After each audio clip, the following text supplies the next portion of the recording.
Assalamualaikum warahmatullahi wabarakatuh. Selamat malam para pendengar setia Cipta Cerita Daily.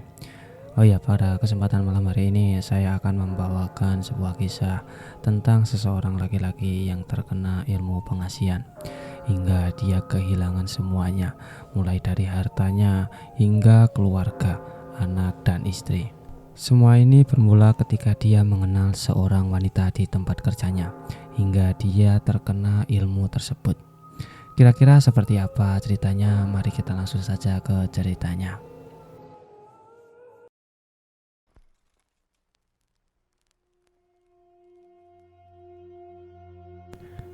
Ilmu hitam memang tetap menjadi momok yang menakutkan. Salah satu ilmu hitam yang populer di Indonesia adalah santet. Sejak zaman dahulu, santet memang selalu menjadi ilmu hitam yang terkenal di Indonesia melalui perantara yang disebut dengan dukun.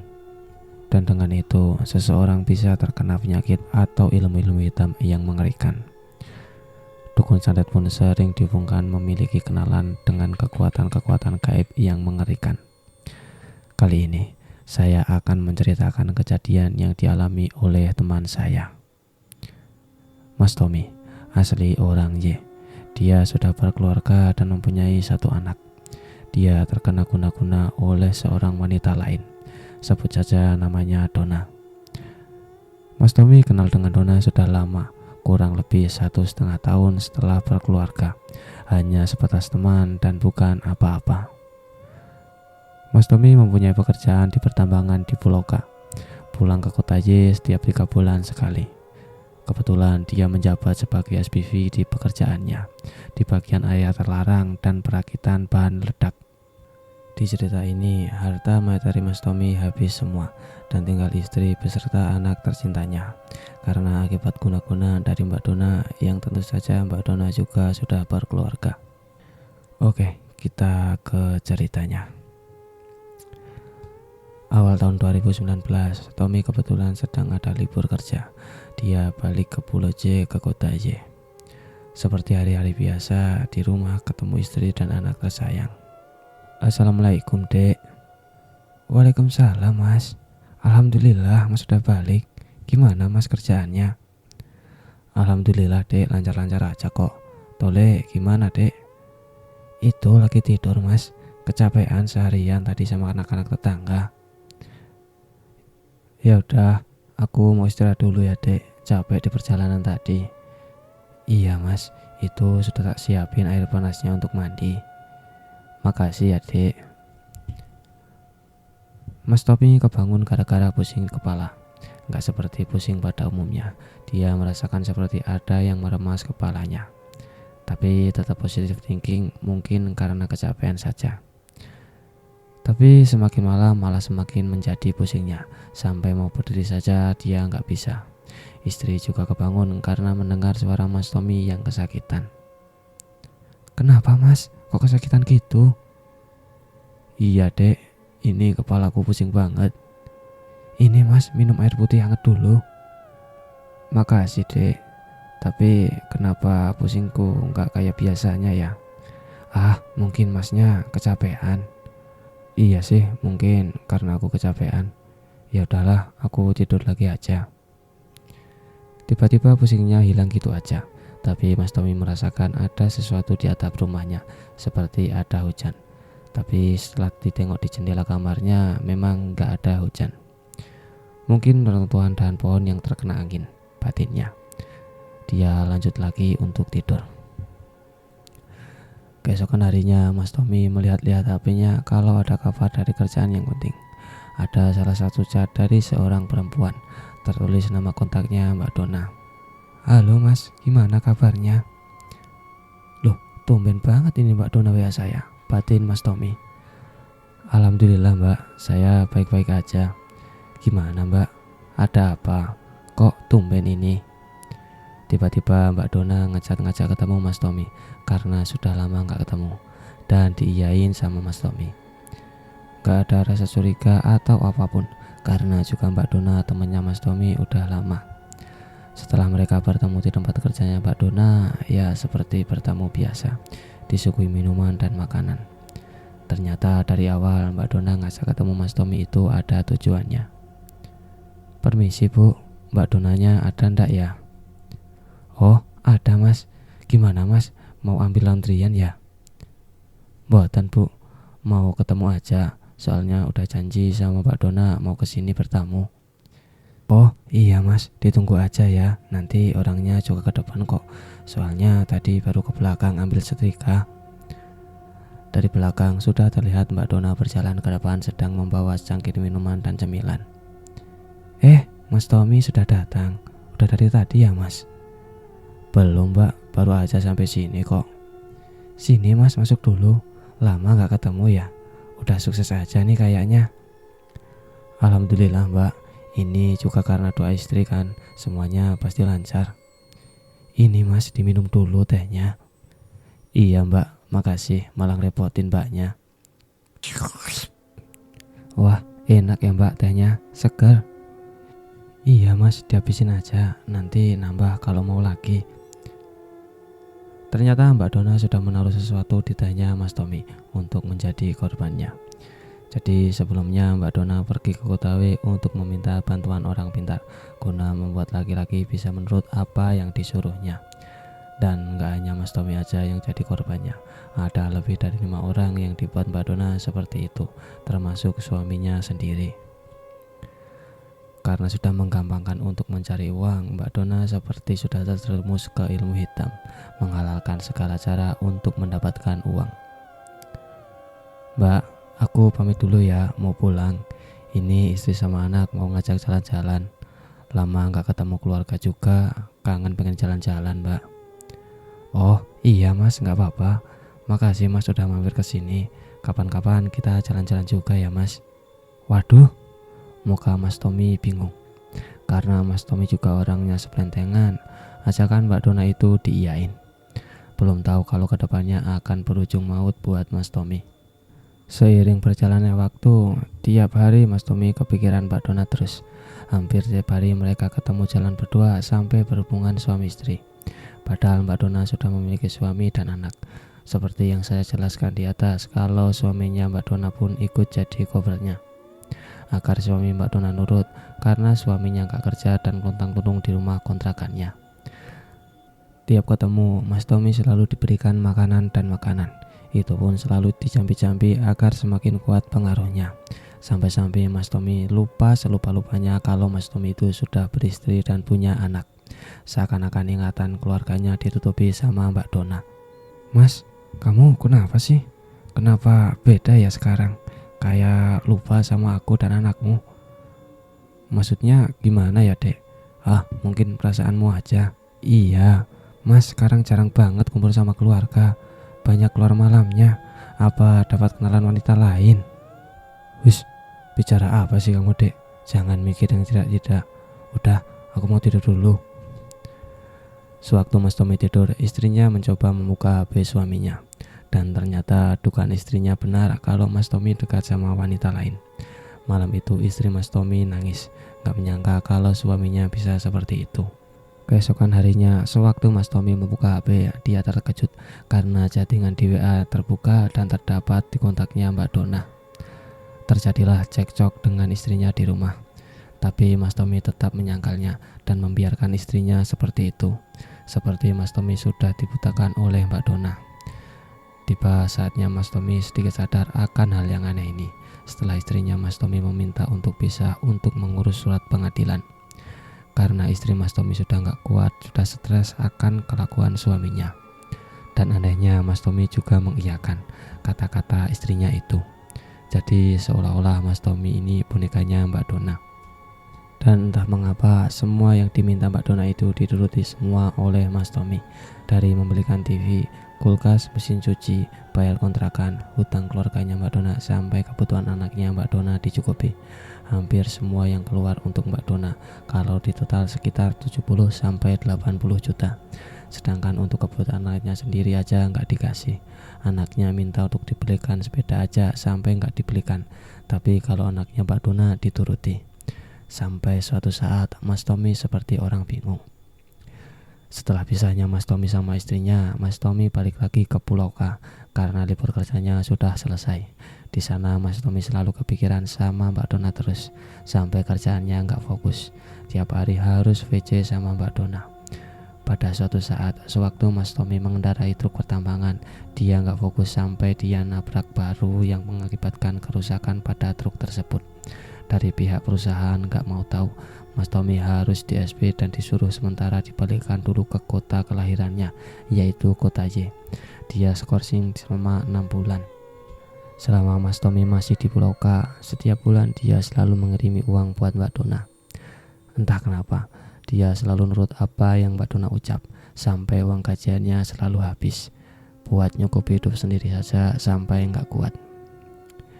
Sesampainya di kota Y, Mbak Dona meminta untuk ketemu Mas Tommy. Dia meminta dibelikan HP baru. Mas, belikan HP baru ya. Ini HP ku udah jelek. Iya Mbak, tak belikan HP, tapi HP-mu yang lama saya pakai ya. Buat saya biar HP-nya juga ganti. Iya Mas, dipakai aja nggak apa-apa. Saking pinginnya HP baru, Mbak Dona nggak sempat buat hapus semua data di HP-nya. Dan apa yang terjadi ketika Mas Tommy membuka semua file-file di HP-nya Mbak Dona yang lama?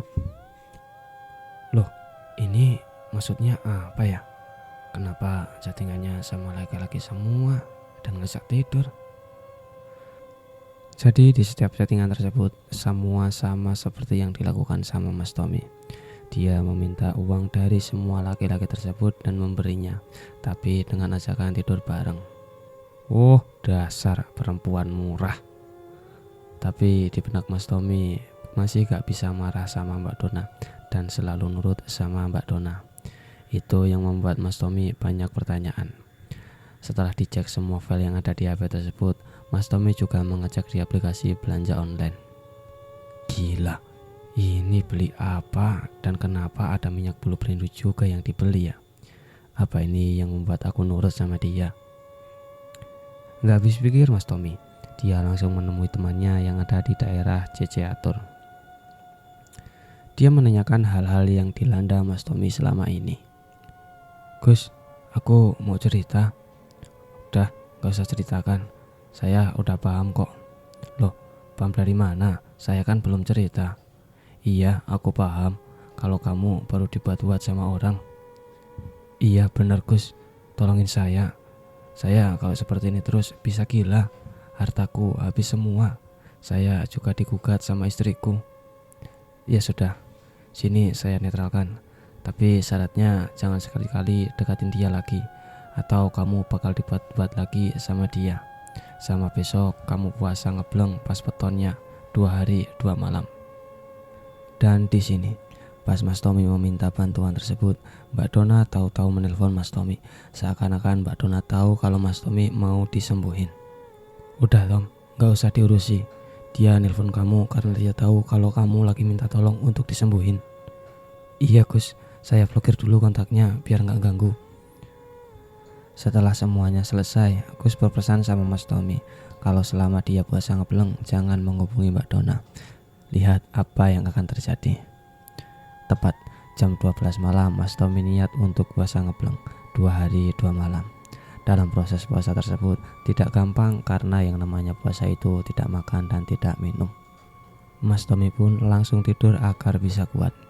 Saat tidur itu Mas Tommy bermimpi, mimpi yang seperti kenyataan. Dia bertemu dengan dirinya sendiri dan menanyakan kenapa kamu puasa ini. Dirimu kenapa puasa? Apa yang kau minta? Dalam mimpi tersebut Mas Tommy hanya diam, gak bisa berkata apa-apa karena ketakutannya. Bruk! Suara tubuh terjatuh. Mas Tommy terjatuh dari kasurnya. Ternyata hanya mimpi, tapi kenapa seperti kenyataan? Dan Mas Tommy pun masih bingung. Dalam waktu yang sama ternyata Mbak Dona juga digangguin sama makhluk besar hitam dan bermata merah. Kaki Mbak Dona diseret sama makhluk itu, seakan-akan sesuatu terjadi sama Mas Tommy. Esok paginya ada nomor gak dikenal menelpon Mas Tommy. Halo, ini siapa ya? Mas, ini aku Dona. Kok nomorku diblokir? Kenapa emang Mas? Oh, kemarin kepencet Mbak, gak sengaja terus lupa. Mas, aku pengen ketemu, kangen. Entah kenapa Mas Tommy terbujuk dengan rayuan Mbak Dona untuk ketemu. Dan apa yang terjadi? Mbak Dona mengajak Mas Tommy untuk melakukan hubungan intim. Di saat itu Mas Tommy sedang puasa. Tapi apa daya dengan rayuan itu, Mas Tommy nggak bisa mengelaknya. Pesan dari Gus juga terabaikan. Ternyata Mbak Dona sudah tahu kalau Mas Tommy sedang puasa ngebleng. Gagal sudah usaha Gus untuk menyembuhkan Mas Tommy. Semua BPKB motor Mas Tommy, emas batangan, dan nama orang sekitarnya menjadi jalan buat menghasilkan uang guna mencukupi permintaan Mbak Dona. Bunyi telepon dari Gus akhirnya berdering. Halo Tom, kenapa kamu kok membatalkan semua yang saya pesani? Aduh Gus, saya minta maaf. Saka gak bisa menjaga. Gak tahu kenapa saya selalu nurut banget sama dia. Ya sudah Tom, saya hanya bisa membantu sampai di situ. Dan ilmuku juga masih kalah sama dukunnya dia. Pagi harinya Mas Tommy bergegas untuk menyalakan aplikasi ojek online-nya. Kebetulan Mas Tommy menyewa akun ojol untuk menambah penghasilan sehariannya. Hari itu sebelum Mas Tommy bertemu dengan saya. Sit. Suara decit rem sepeda motor. Loh, Mas Tommy, kok kebetulan bisa ketemu di sini ya? Gimana Mas kabarnya? Lama ya kita nggak ketemu. Katanya jenengan di Pulau K ya Mas? Alhamdulillah Mas, kabarku kurang baik-baik saja. Iya Mas, belum lama aku balik dari K, terus nyambi ngojek-ngojek. Oh iya, Mas punya kenalan orang pintar enggak? Loh, maksudnya Mas, orang pintar gimana? Gini Mas, aku dibuat-buat sama orang. Semua hartaku ludes Mas, semua diporoti sama perempuan. Diporoti Mas? Lah hubungannya sama orang pintar apa emang? Iya Mas, aku mau nanyain masalah itu. Mas Tommy menceritakan semua dari awal mereka bertemu hingga saya bertemu dengan Mas Tommy. Oh alah, iya Mas, aku tahu. Ada sih Mas tetangga saya, kayaknya dia bisa bantu Mas. Ya udah Mas, kapan bisa ketemu sama orangnya? Bentar ya Mas, saya janjikan dulu sama orangnya. Soalnya kalau belum janjian nggak bisa ketemu Mas. Oh ya sudah kalau gitu, nanti apa besok saya dikabari ya. Oke Mas, siap. Tapi jangan buru-buru ya Mas, takut kalau ganggu bapaknya. Iya Mas, tapi tolong secepatnya ya, aku dikabari. Iya Mas, siap. Setelah ngobrol sana sini, Mas Tommy menceritakan lagi. Sempat nggak percaya juga dia. Tapi Mas Tommy juga membuktikan dari chat WA sama video itu dan melihatkan foto wanita itu. Dan benar saja, di bayangan mata wanita itu ada sosok wanita berpakaian putih.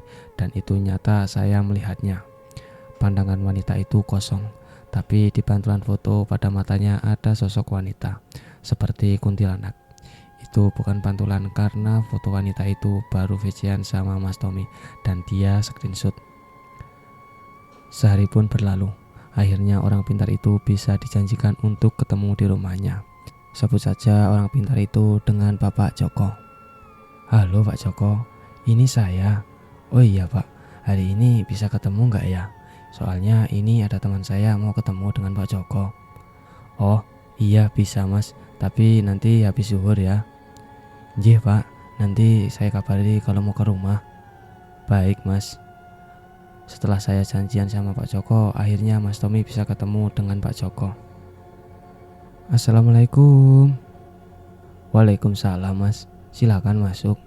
Terima kasih banyak Pak. Setelah dipersilakan masuk sama Pak Joko dan kita duduk di ruang tamunya, Mas Tommy sampai keheran-heranan karena ruangan itu dipenuhi dengan barang-barang pusaka. Jadi ceritanya Pak Joko memang ada hubungannya dengan Ratu Kidul. Dan itu benar, karena memang ilmu Pak Joko sudah banyak yang tahu. Sudah banyak yang dibantu mulai dari hal kecil sampai yang paling kuat. Pak Joko, ini teman saya Mas Tommy yang tadi saya beritahu kalau mau ketemu jenengan. Oh iya Mas, saya sudah paham. Mas Tommy bisa lihat foto mbaknya enggak ya? Loh Pak, saya kan belum cerita. Kok Pak Joko sudah tahu ya? Iya Mas, sudah kelihatan kok itu. Di wajah Mas Tommy ada seutas tali yang melingkar di hidung sampai di leher, seperti sapi yang sedang diikat. Loh, maksudnya Pak? Di sini saya juga sampai bingung. Saya lihat-lihat di muka Mas Tommy nggak ada apa-apa. Itu tali gaib, Mas. Jadi Masnya nurut banget sama seseorang yang sudah digarapnya. Iya Pak, bener banget ini. Semua harta saya habis Pak. Mau beli rokok sebatang saja susah. Setelah Mas Tommy memberikan foto wanita itu, Pak Joko langsung menarik sesuatu yang tidak terlihat dalam foto wanita tersebut. Pak Joko menarik lagi. Ada sekitar 3 kali yang ditarik Pak Joko. Dan Pak Joko menjelaskan kalau ini memakai media boneka dari kota W. Di boneka itu tertulis nama Mas Tommy. Dan benarnya Pak Joko juga tahu kalau korban dari wanita itu banyak. Ternyata wanita itu sudah menghalalkan cara ini untuk menghasilkan uang. Saat menerawang lagi, Pak Joko juga melihat kalau wanita itu mempunyai khodam wanita yang mengerikan. Dia sudah ada perjanjian dengan khodam tersebut. Kalau nyawa wanita itu sebagai tumbalnya dan khodam itu diisi dengan instan, jadi wadahnya akan gak kuat. Pak Joko lalu menetralkan Mas Tommy dan menghilangkan tali yang melingkar di hidung itu. Dan diberilah 1 liter air untuk mandi seusai dari rumah Pak Joko. Sebelum pulang, Pak Joko juga mengambil sesuatu dari tubuh Mas Tommy. Mas Tommy disuruh sila. Dari belakang, Pak Joko seperti mengambil sesuatu yang dirasa Mas Tommy seperti kesetrum di badannya. Saat itu Mas Tommy langsung pingsan, tapi hanya sebentar. 10 menitan Mas Tommy terbangun dalam keadaan bingung. Kata Pak Joko itu wajar karena energi Mas Tommy terkuras waktu pengambilan tadi. Dan keesokan harinya Mas Tommy mengabari kalau pagi itu rasanya berbeda, tidak seperti hari sebelumnya. Dan alhamdulillah semuanya sudah berakhir. Mas Tommy bisa melakukan aktivitas seperti dulu lagi yang gak ada gangguannya.